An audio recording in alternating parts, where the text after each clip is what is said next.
Gracias, buenas noches, señoras y señores. Hoy, como cada domingo, su programa Política Exterior. Hoy tenemos el grato placer de contar con la presencia del doctor Ramón Emilio Concepción, dirigente político, abogado, analista económico y un destacado hombre público de la República Dominicana. Buenas noches, Ramón Emilio. Buenas noches, Fausto. Bienvenido a su programa. Muy contento de estar contigo una vez más. Ramón Emilio Concepción. Los Estados Unidos viven en este momento una etapa estelar de su vida política.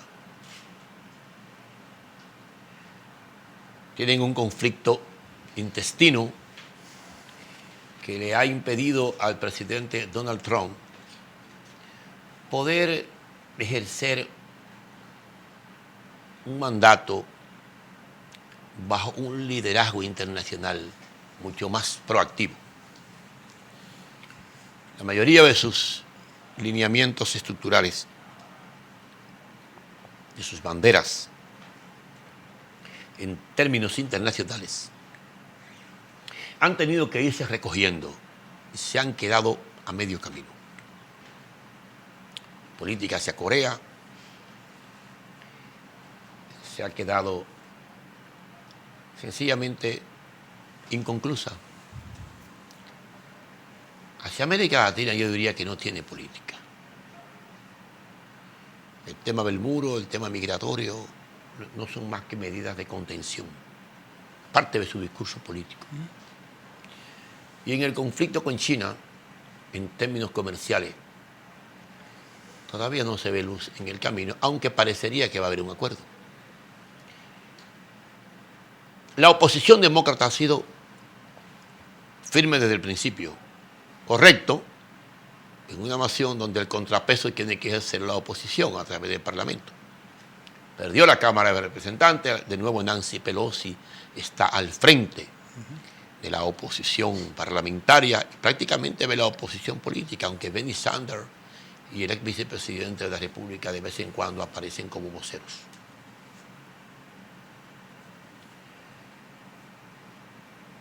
¿Cómo piensas tú que va a terminar este conflicto que recién se inicia en el propio Congreso de los Estados Unidos? Este impeachment en camino, ¿cómo impactará? ¿Cómo va a impactar desde una visión equilibrada, no apasionada, equilibrada? ¿Cómo va a impactar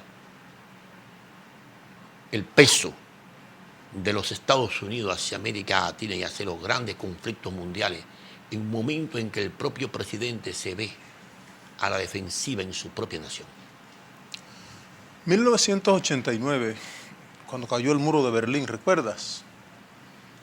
Papa Juan Pablo II le dijo a Occidente: no se froten las manos, revísense a lo interno que ustedes no van bien. ¿Recuerda ese juicio de Juan Pablo II? Las elecciones que gana Donald Trump, 2016, hacía 72 años que en los Estados Unidos no se colocaba un presidente que desafiara el establishment como lo desafió él, tanto en su oferta de campaña, tan pronto se juramentó como presidente de los Estados Unidos. Pero él es parte del establishment. Sí, pero con un criterio político diferente. Observa que desde que se juramenta, comienza a decir y comienza a hacer, comienza a actuar para devolver las grandes fábricas que se habían ido de los Estados Unidos, China, Taiwán, Hong Kong, Brasil, México. Dicta la política de aranceles protectores, que yo he sostenido no es una política nueva en Estados Unidos ni de Donald Trump. Es una política que inició el presidente Lincoln. Cuando a Lincoln le preguntaban por su programa de gobierno, él decía que era sencillo como baile de una vieja, decía Lincoln.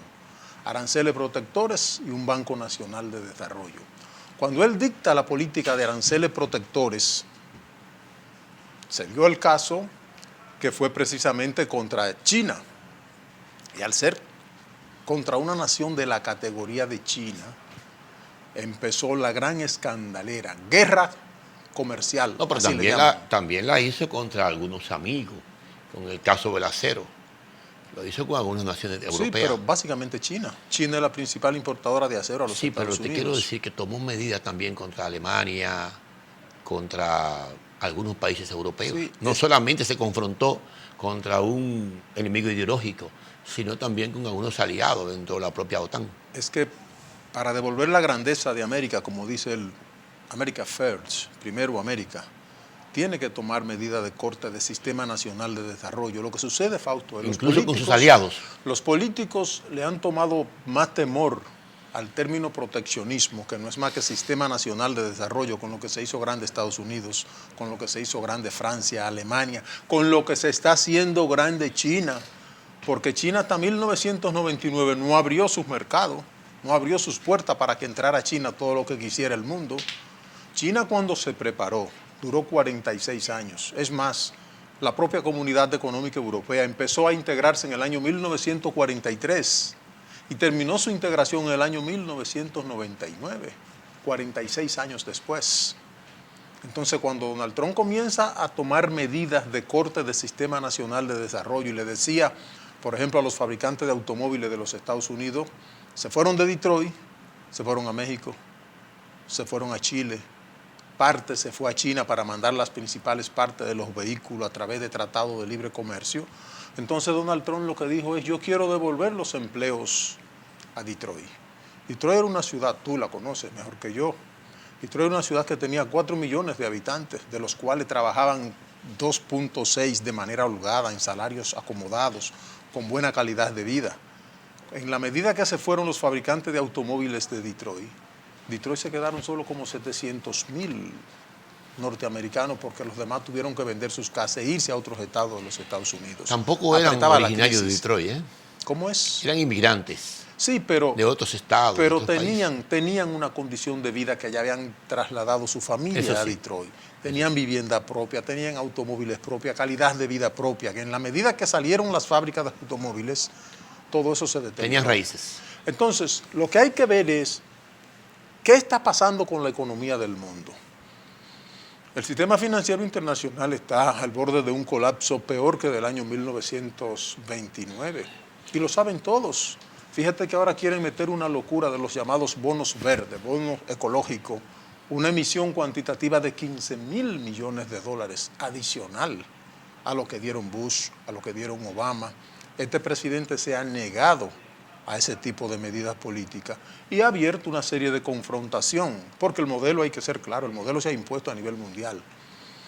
Cuando yo vi que ese hombre dijo hace unas 3, 4 semanas que el futuro no es de los globalistas, sino que el futuro pertenece a los patriotas del mundo, yo dije, otra confrontación más que se está abriendo.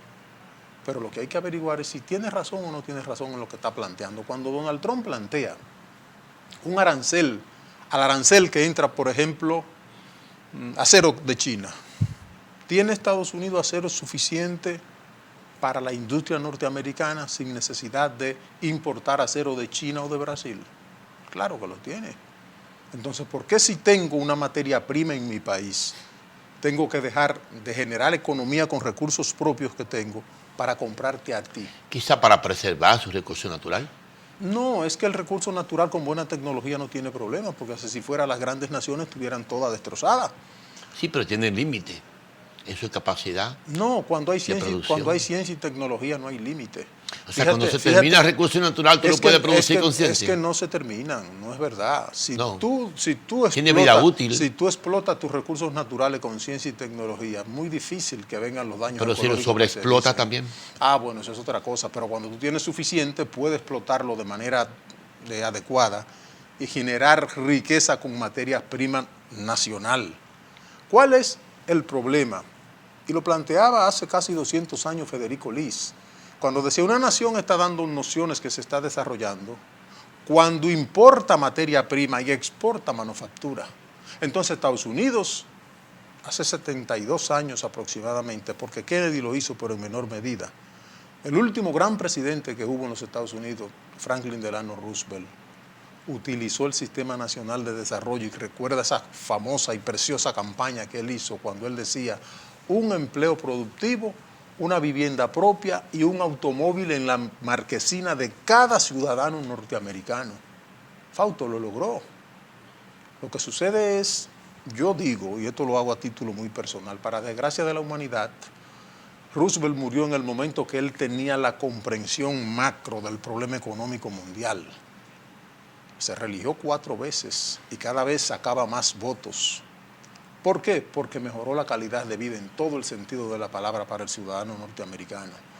Entonces, el presidente Donald Trump ahora tiene una encrucijada. ¿Por qué? Porque él inicia temas y, como tú decías ahorita, no lo termina.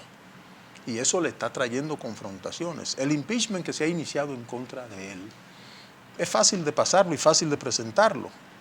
Allá lo presenta un congresista, lo presenta en Cámara de Representantes, lo que es aquí la Cámara de Diputados, y pasa con un 51%. Ahora, tiene que tomar en cuenta lo siguiente. En la Cámara de Diputados, los republicanos, todos cerraron fila con su presidente. No hubo ni un voto republicano que pidiera el impeachment contra el presidente Donald Trump. Ahora vas a pasar al Senado. ¿Cómo se compone el impeachment en el Senado?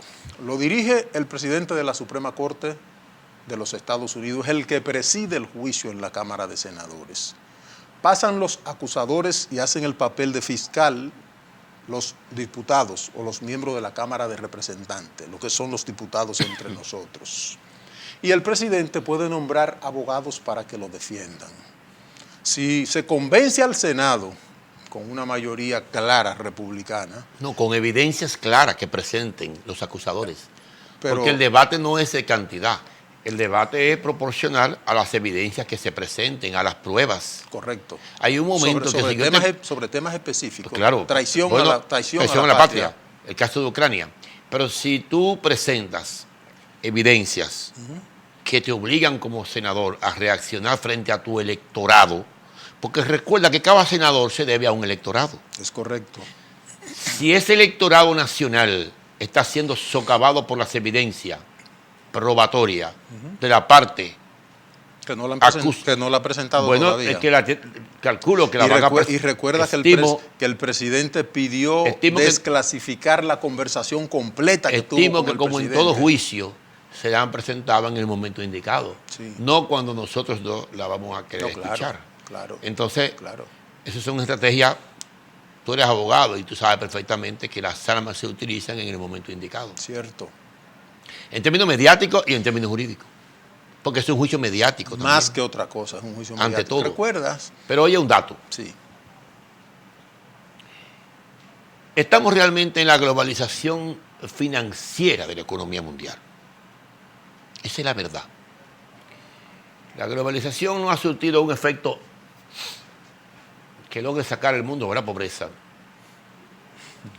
Porque lo que se ha globalizado, el modelo neoliberal básicamente, lo que ha hecho es acumular un enorme caudal neofeudalismo, le llamo de recursos en pocas manos. Manos de 3.000 familias, creo que menos. Creo que 3.000 familias tienen el capital que necesitan 3.000 millones de personas. Y yo debatía ese tema hace unos días con un intelectual mexicano, muy amigo mío, del Partido Revolucionario Institucional de México, en una conferencia en Osaka. Y yo le preguntaba, ¿de dónde nace el afán de un ser humano en tener 100.000 millones de dólares cuando tiene 70 años de edad? ¿Cuál es el sentido de la vida? ¿Qué daño tan profundo ha recibido en el alma?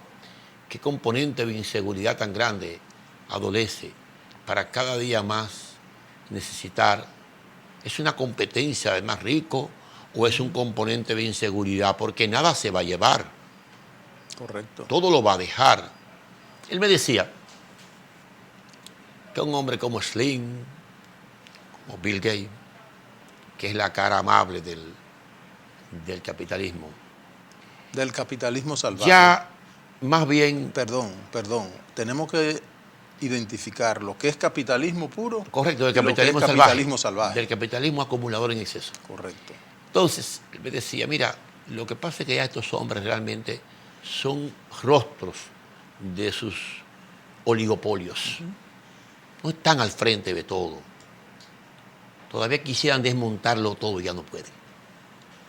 Entonces, parecería como si eso caminara solo. Eso es lo que está en discusión. Si se va a caer sola. Esos 3.000 grupos familiares que manejan la calidad de vida, esos 3.000 grupos que manejan la calidad de vida de 3.000 millones de personas, que nada más se llevarán, al máximo dejarán eso como herencia a sus hijos, que difícilmente podrán darle el seguimiento que le dieron sus padres, porque no siempre existe la capacidad gerencial. En la República Dominicana se demuestra las grandes familias dueñas de grandes corporaciones, casi todas han vendido. Así es. Las familias no han dado, las herencias no han dado capacidad de gestión. Y no voy a mencionar nombres de familia para no afectar imágenes. Pero yo pienso que el mundo tiene una crisis modélica. ¿Cierto? Yo pienso que el modelo es el problema. Y yo pienso que el presidente Trump debe tener razón en una parte de su planteamiento. El problema del presidente Trump, en mi lectura, es que no tiene la suficiente formación de estadista. No tiene lo que le sobraba a Roosevelt. O no tiene el componente de prudencia que tenía Kennedy. O que quizás tendría Carter. Yo no lo juzgaría. De manera que yo no lo juzgaría por lo que él dice y cómo lo dice. No, yo lo juzgaría por lo que hace. Por lo que hace. Sí, pero el problema es que lo que dice le afecta a lo que hace. Y es bueno que en este momento... Sí, pero oye Concepción, lo que él dice le afecta a lo que hace, de alguna manera, porque recuerda que el mundo es mediático. Claro.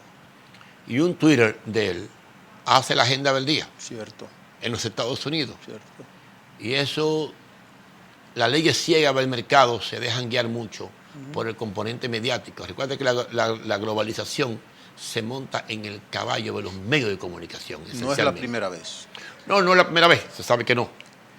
Pero yo te pregunto, ¿podrá el presidente Trump desmontar la globalización? ¿Podrá volver los Estados Unidos el país que él sueña, un país económicamente bajo el esquema del proteccionismo? ¿Podrá el mundo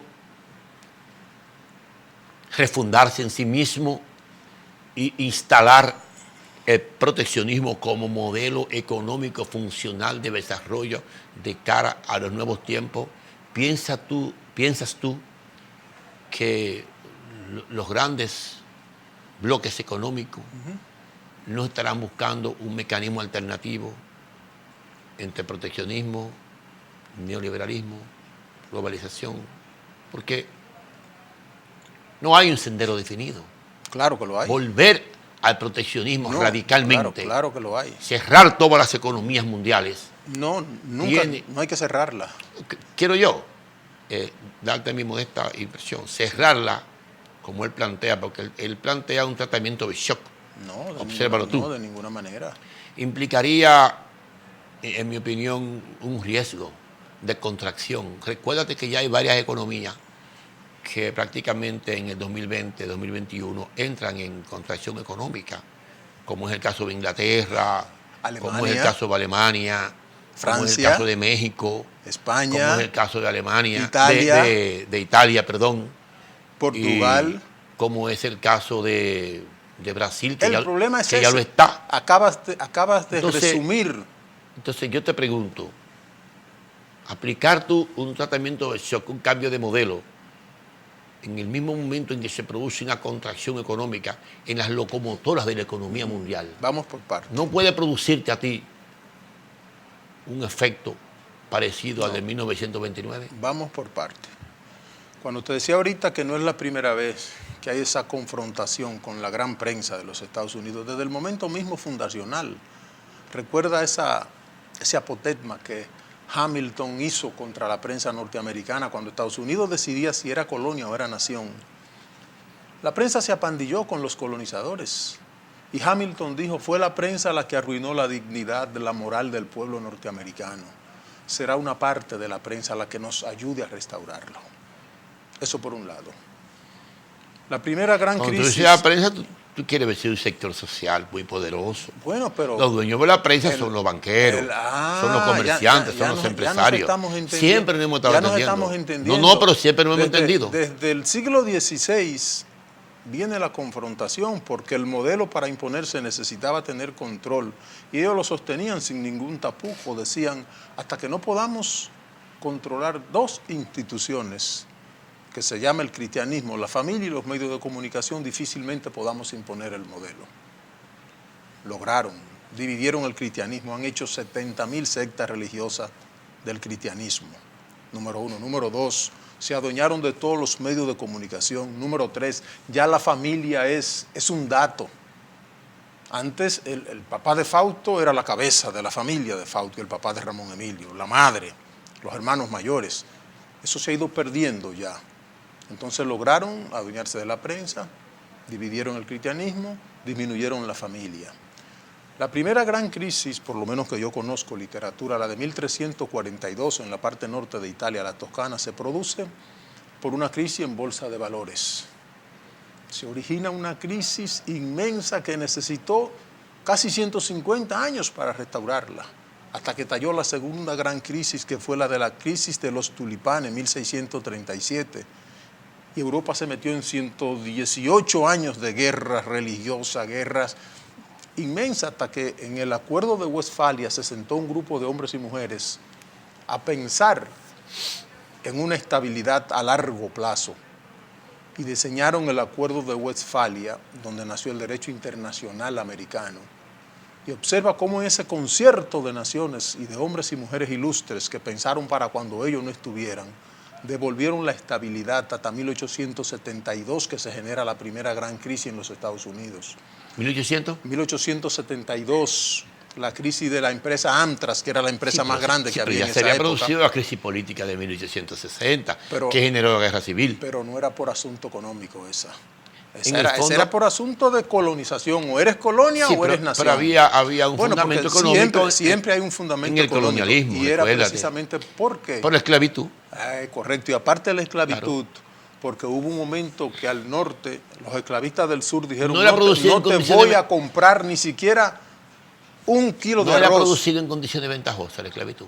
¿Cómo era? No era producido en condiciones ventajosas. Bueno, para un sector. Bueno, para un sector. Porque una de las grandezas... Eso fue lo que generó la guerra. La grandeza de Lincoln fue precisamente, aparte de que mantuvo la unión, abolió la esclavitud.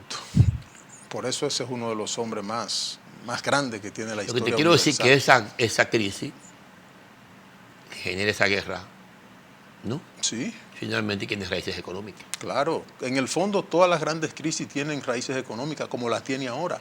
Observa qué está pasando. Cuando Donald Trump gana la presidencia de los Estados Unidos, y lo recuerdo perfectamente porque hicimos tú y yo un programa, yo te dije, tiene una salida que es trabajar junto a China, Rusia, India, Alemania posiblemente no entre porque Alemania está dirigido por una ecologista a ultranza, pero ahora se está planteando dos caminos.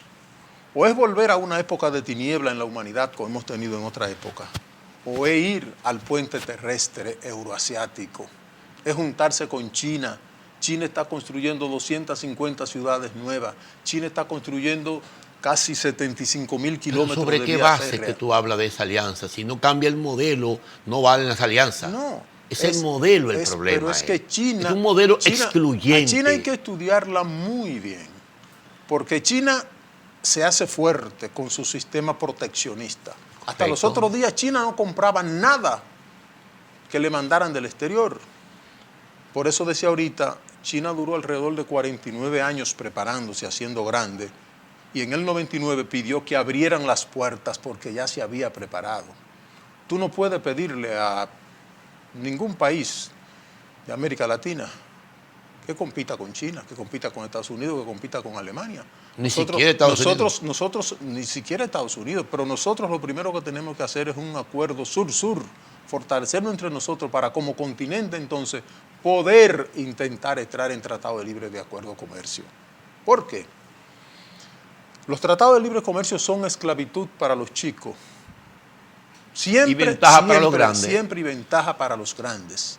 Fíjate que Donald Trump está revisando algunos tratados de libre comercio porque ha destrozado la calidad del empleo en los Estados Unidos y ha perjudicado a los Estados Unidos. ¿Qué pasa, por ejemplo, cuando China... ¿Y qué fue lo que intentó hacer Estados Unidos con el ALCA, con América Latina? Sí, es que el problema no es lo mismo. Estados Unidos... ¿Cuál es el problema que tiene Estados Unidos? ¿Pero qué fue lo que intentó hacer? Que le dio la espalda a lo que le dio razón de ser. Pero Estados Unidos hizo su independencia contra el tratado, contra el libre comercio impuesto por los ingleses. Sin embargo, los Estados Unidos cada vez que han ido al libre comercio han terminado siendo los grandes perdedores porque destrozan su economía, destrozan la calidad de vida. El norteamericano piensa mucho en la economía. ¿Cuál es la ventaja que ha tenido Donald Trump? Entonces, hacía 92 años que en Estados Unidos no se veía un desempleo por debajo de 4%. Pero en el acuerdo de libre comercio que hizo Estados Unidos con Centroamérica y República Dominicana, salió perdedor Estados Unidos. No, es que... ¿Esa es tu lectura? No podía. Nosotros somos los grandes perdedores. Entonces no me diga que en todos los acuerdos de libre comercio ellos salen perdedores. ¿Pero qué está pasando ahora frente a China? No, el problema es que tú dices, ellos pierden en todos los acuerdos de libre comercio. Yo quiero que tú los efectúes. No, en todos. Hay acuerdos regionales en el que salen ventajosos. Quién negocie. Exacto. Porque ahora la gran fábrica del mundo, ¿quién es? Esa es la expresión. La gran fábrica en el acuerdo con China y con México, ellos salieron perdiendo. Es verdad. Ya. Lo sabemos. ¿Qué está produciendo Estados Unidos? Tú coges un calzado de calidad norteamericano. ¿Cuál? Dame un nombre, tú que sabes mucho de esas marcas. Nike. Cualquier tontería de esa. Tú le quitas la lengüeta y le raspas y todos dicen made in China, made in Inglaterra. Nada dice hecho en los Estados Unidos. No, algunos dicen Estados Unidos. Pero muy pocos. Algunos jaboncitos dicen Estados Unidos. Ya Estados Unidos no está fabricando nada y por eso tiene el conflicto ahora. Estados Unidos o se pone de acuerdo con China, Rusia, India y van a un nuevo acuerdo comercial y mundial como se hizo en 1944 con el acuerdo Bretton Woods. O Estados Unidos o no Estados Unidos, porque China va a ir a la crisis también.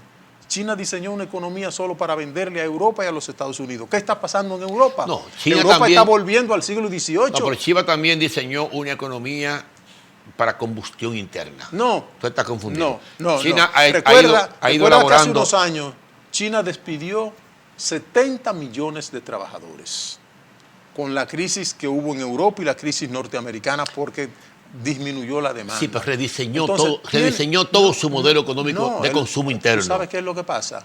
Que el trabajador chino, el que hace el 1099 en los Estados Unidos, un obrero calificado, gana 22 y 26 dólares la hora de trabajo.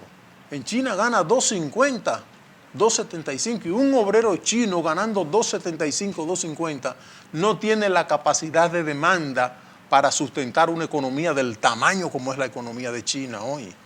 Si empeora la crisis en Europa, como todo parece indicar. ¿Pero tú has estado en China últimamente? No. Ah, bueno. No. Yo te aconsejo que te dé un viaje. Claro que hay un cambio.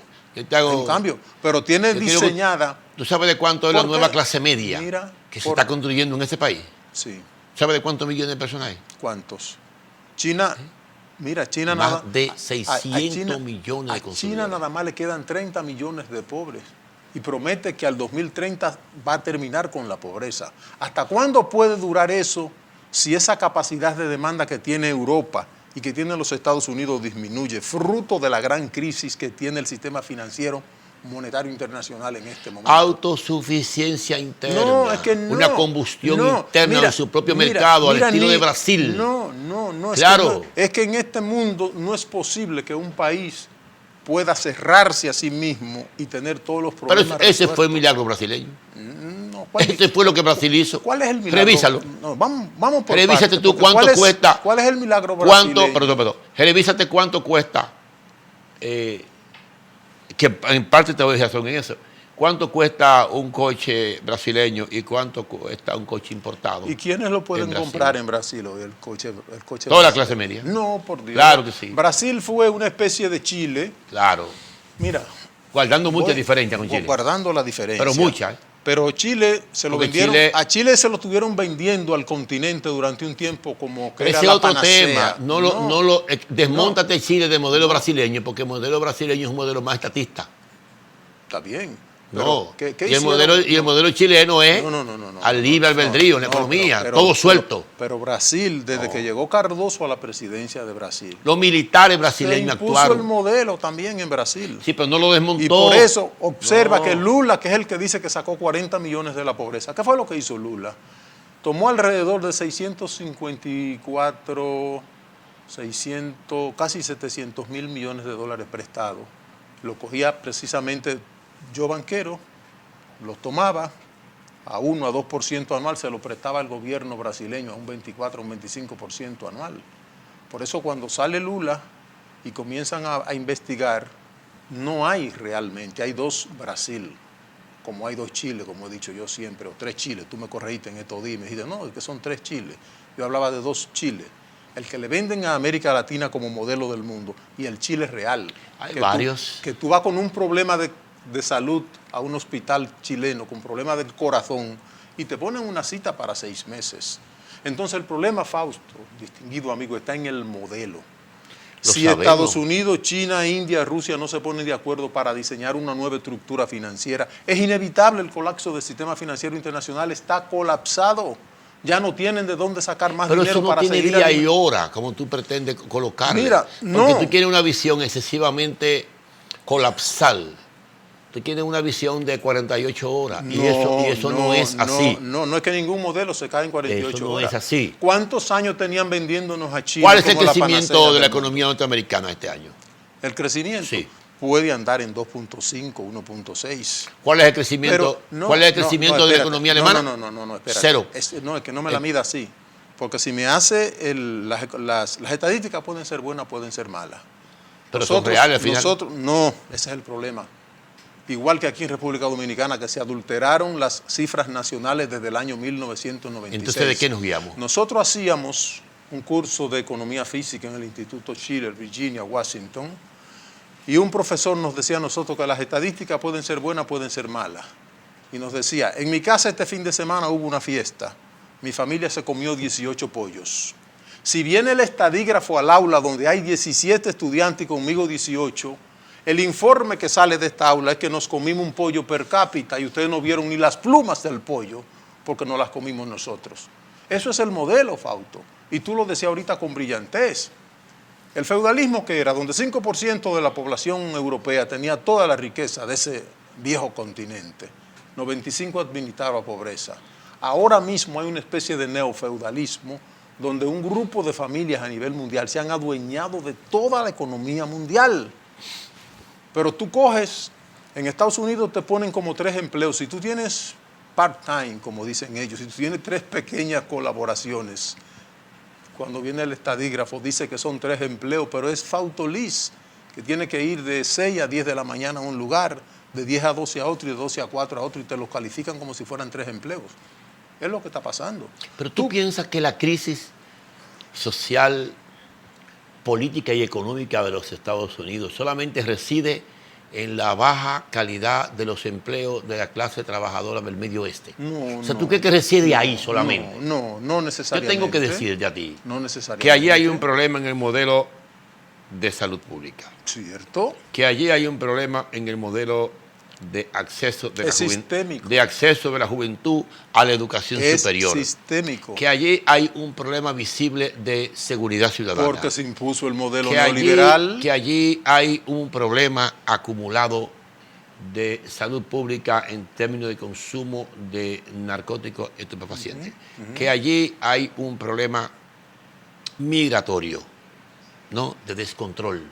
Que allí hay un problema de deuda externa, muy palpable, muy visible, ¿no?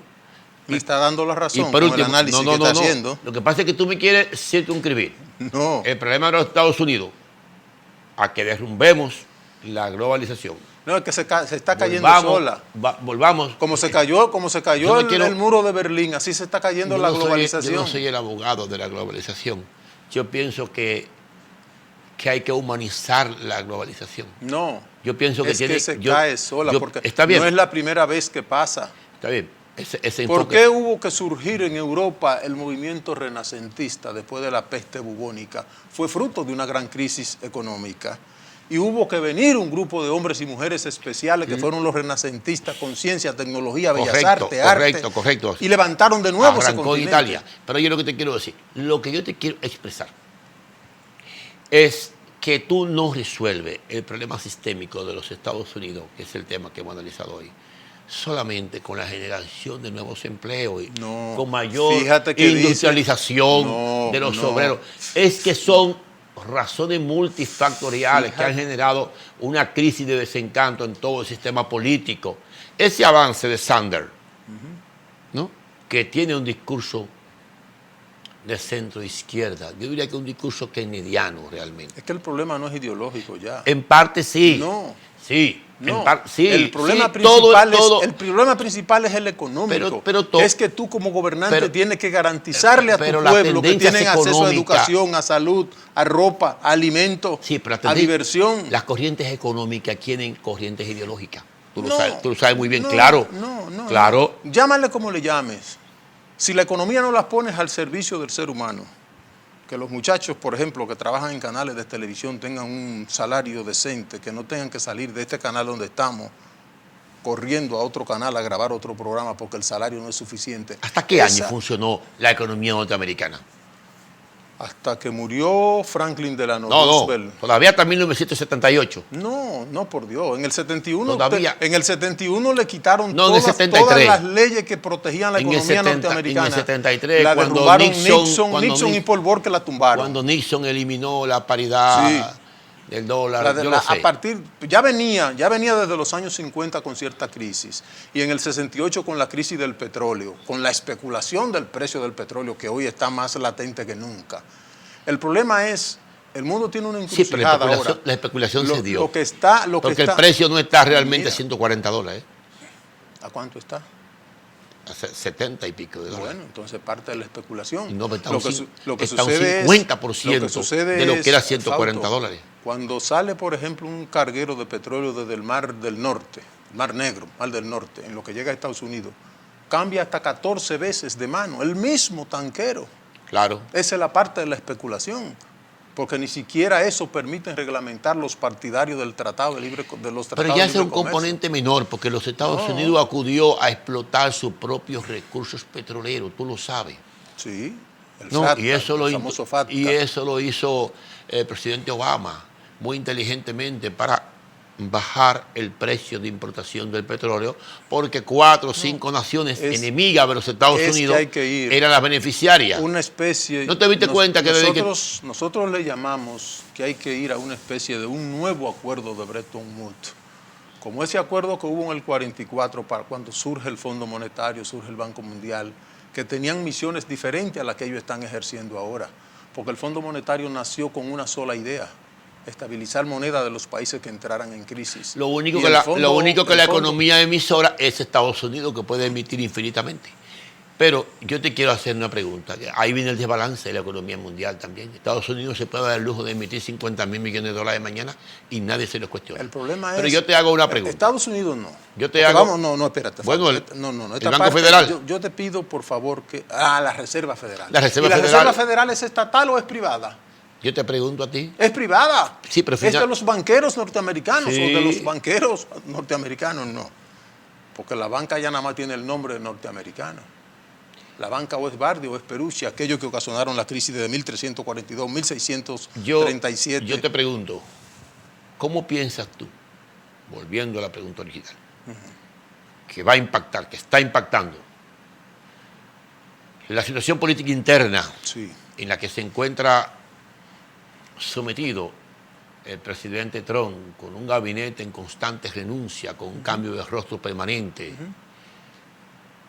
¿Cómo piensas tú que impacta a la administración conservadora del presidente Trump su liderazgo mundial, ese impeachment en el que él se ve sometido prácticamente en plena campaña presidencial. Mira. ¿Cómo podrá Estados Unidos ejercer su liderazgo mundial en un momento tan trascendental como este, con una diversidad de conflictos que lo tienes en América Latina, que lo tienes en el Medio Oriente, que lo tienes en África, que lo tienes en Asia, que lo tienes en la propia Europa? Un conflicto abierto que tiene con Rusia y una diversidad de microconflictos dentro de los propios Estados Unidos, con sus vecinos, ¿no? Mira. Entonces yo te pregunto, ¿cómo impactará el ejercicio de ese peso global Tenemos que volver que lleva a cabo Estados Unidos? ¿Cómo puede Estados Unidos jugar su rol en esa situación con un presidente completamente a la defensiva? Ramón Emilio, esa es la pregunta que tenemos que volver a una parte del programa. Y olvidé decirte ahorita, el presidente Donald Trump porque juega un rol Estados Unidos el presidente Donald Trump en el ajedrez mundial, ¿o no lo juega? Le está poniendo fin a la guerra perpetua. Está retirando sus muchachos, sus soldados de Irak, de Irán, lo está retirando. Eso tiene un conflicto interno norteamericano. Pero lo tiene en Siria. Sí, pero lo está retirando. Y se llevan 30 millones de... Fíjate que lo está retirando. Sí, pero ¿tú sabes cómo lo está retirando, no? Fausto lo está explotando el petróleo sirio, llevándose 35 millones de dólares mensuales que exporta de petróleo fantasma. ¿Quiénes son los dueños? ¿Tú lo sabes? ¿Quiénes son los dueños de la petrolera norteamericana? ¿Es el Estado norteamericano? Ojo con eso, ¿eh? Pero el defensor... Observa que desde que Donald Trump se juramenta, comienza prácticamente un complot contra esa presidencia. Pero el papel de un presidente es defender el sector privado y el sector estatal.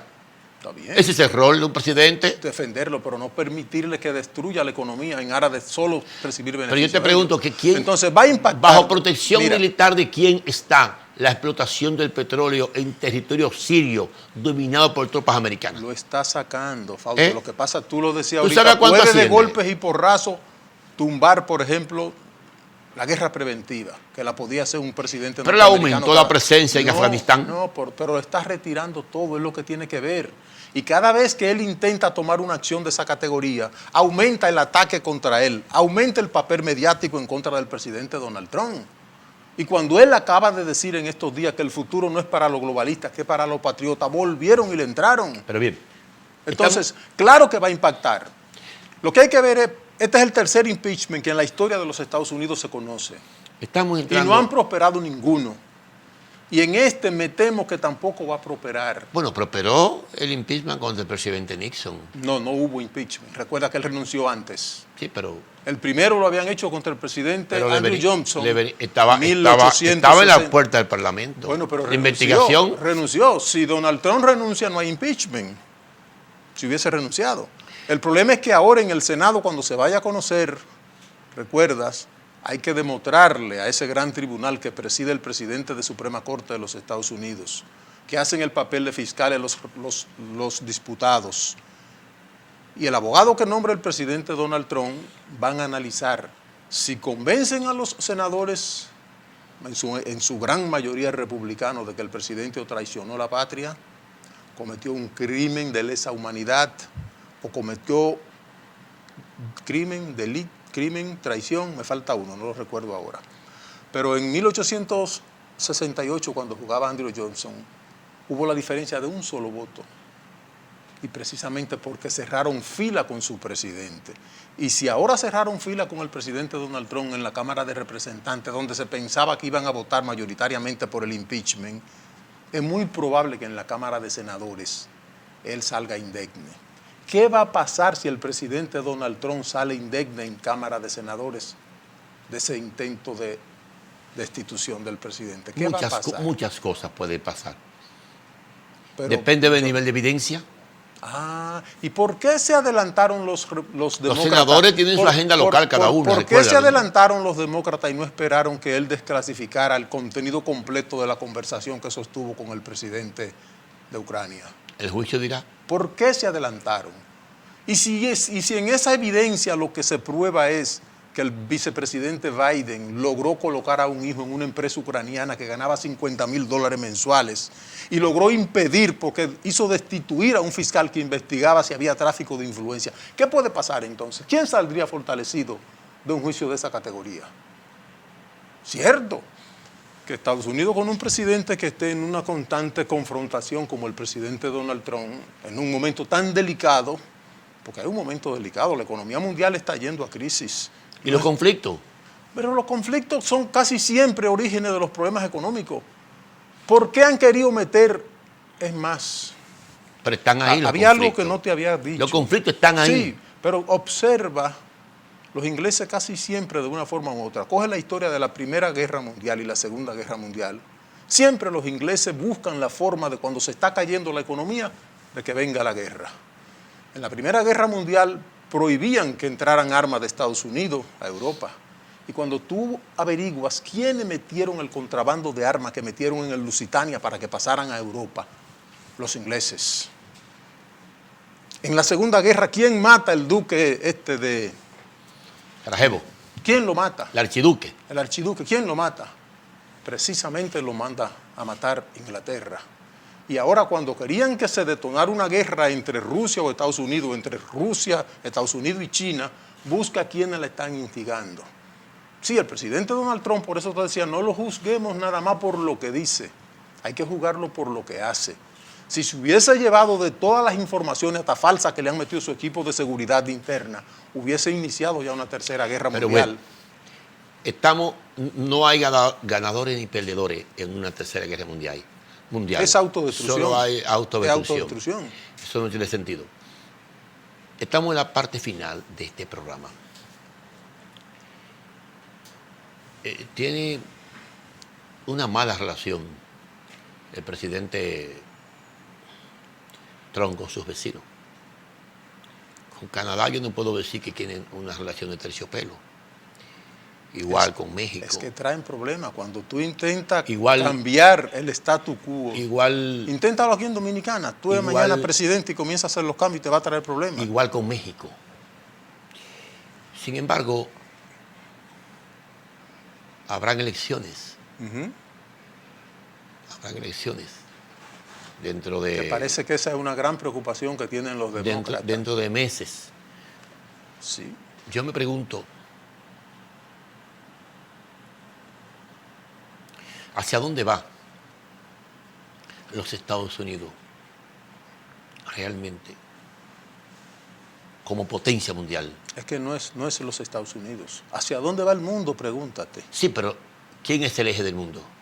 ¿Cuál es la potencia económicamente más poderosa, militarmente más poderosa? Bueno, habrá que ver ¿Cuál es el aparato estatal más poderoso? El aparato guerrero más poderoso, pero yo creo que ahora y la mismo economía. Estados Unidos en 10 años, si la cosa sigue como sí, va, pero sigue siendo la economía más poderosa. Va a caer por debajo de China. Sí, pero sigue siendo la economía más poderosa. Dentro de 10 años, una década. El problema es que es una economía de casino, porque es lo mismo que en el 29. En el 29 era la economía más grande y en una noche que se destrozó la bolsa de valores, simple y sencillamente gente que se acostaron siendo inmensamente ricos, al día siguiente tuvieron que tirarse del piso 100, del piso 101 de un edificio porque amanecieron quebrados de la noche a la mañana. Y la economía norteamericana está hecha sobre naipe ahora mismo, sobre un castillo de arena. La especulación general. O vuelve a la economía física, a la economía real, donde se pueda medir realmente cuánto acero consume Fausto, cuánta energía, cuánta carne, cuántos kilos de papa, cuántos kilos de arroz. Así se mide la economía. Bueno. Fíjate que ya hay un nuevo modelo que se está recomendando para medir la economía, que es el consumo per cápita por kilómetro cuadrado de densidad relativa de potencial de población. ¿Por qué? Porque por más zapatos que te pueda poner a la vez, solo te puede poner un par de zapatos, una corbata, una camisa. Entonces, en la medida que comience a medirse la economía por kilómetro cuadrado, podremos hablar de nuevo que estamos recuperando la cordura. Estados Unidos tiene ahora mismo la obligación, y es mi preocupación con Donald Trump, porque no le veo ni el sosiego ni la serenidad de sentarse con Putin. Por suerte existe un jefe de Estado como Putin en el mundo en este momento, que es un verdadero equilibrio, es un verdadero estadista. Y como Xi Jinping también. También, claro. Entonces Donald Trump tendrá la obligación, las circunstancias lo van a obligar si no lo destituyen, cosa que dudo que lo vayan a destituir, de buscar a Xi Jinping, de buscar a Putin, de sentarse con India y hacer un nuevo diseño financiero y monetario a nivel mundial. Es la única salida. De lo contrario, no mañana como tú me querías poner a decir, pero volvemos a otra época de tinieblas sobre la humanidad como la hemos tenido en otras ocasiones. De todos modos, este y otros temas se tienen que quedar para una segunda oportunidad. Será hasta el próximo domingo, señoras y señores, cuando volveremos con su programa Política Exterior. Hoy hemos tenido el placer de conversar con el doctor Ramón Emilio Concepción. Muchas gracias.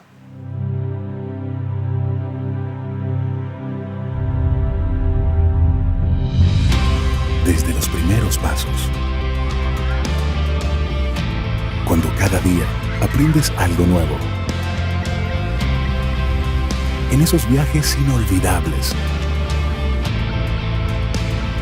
El día en que ese gran sueño se hace realidad. Y también en los momentos más difíciles. Cuidando siempre lo que más quieres.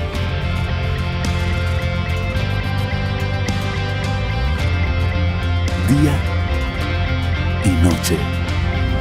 Kilómetro tras kilómetro. Contigo todo el camino.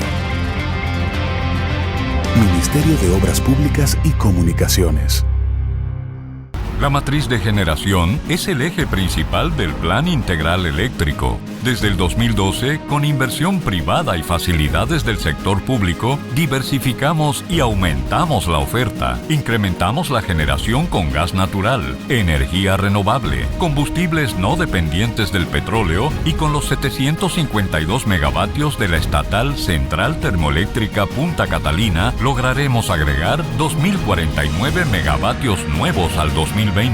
En 8 años hemos duplicado la capacidad de generación eléctrica del país. Estamos cumpliendo, garantizando energía suficiente y verdaderamente competitiva, avanzando juntos hacia la solución definitiva. CDEE, iluminando en el presente para el futuro del país. Nuestra historia no empieza con nuestra primera tienda. Empezó hace 90 años con Doña Rosa, nuestra primera clienta. Y luego fue Don Arturo, Jorge, María, Miguel y así, cientos, miles, todos y cada uno de ellos dominicanos. Porque dime si hay un dominicano que no nos haya visitado. Podemos decir que un día entramos a tu casa y nunca más nos fuimos. Desde tu bisabuela hasta hoy. Nuestra historia es tu historia, que tiene miles de historias. Desde los nervios del primer día de clases hasta mira cómo me veo para la graduación.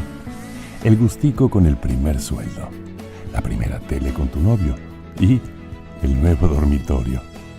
Y así miles de historias en cada hogar del país. Es tan lindo ser parte de ellas y saber que nos quedan muchas más por vivir. Estamos evolucionando porque queremos estar más cerca de ti muchos años más. Ven, son 90 años juntos y hay que celebrarlo. Te esperamos para hacerlo en grande. Plaza Lama, la supertienda.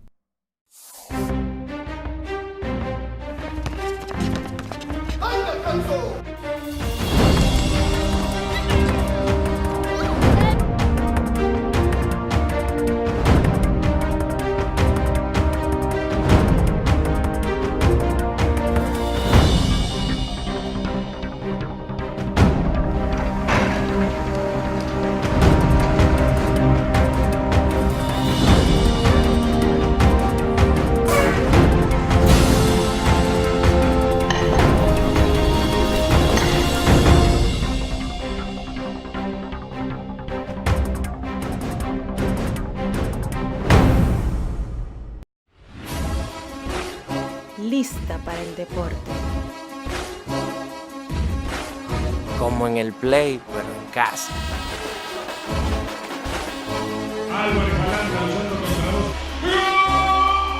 Para que lo escuchen hasta los vecinos. Celebremos con todo, por deporte.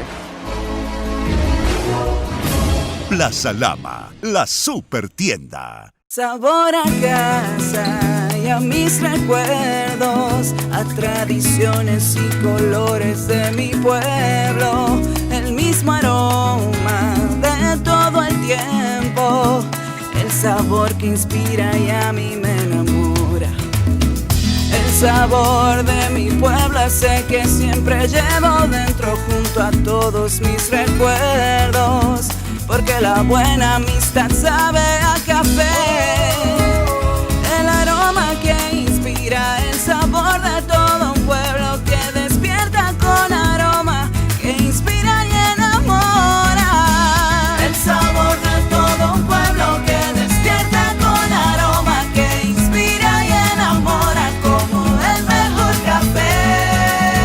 Café Santo Domingo, sabor que empieza en el aroma. Tu café de siempre.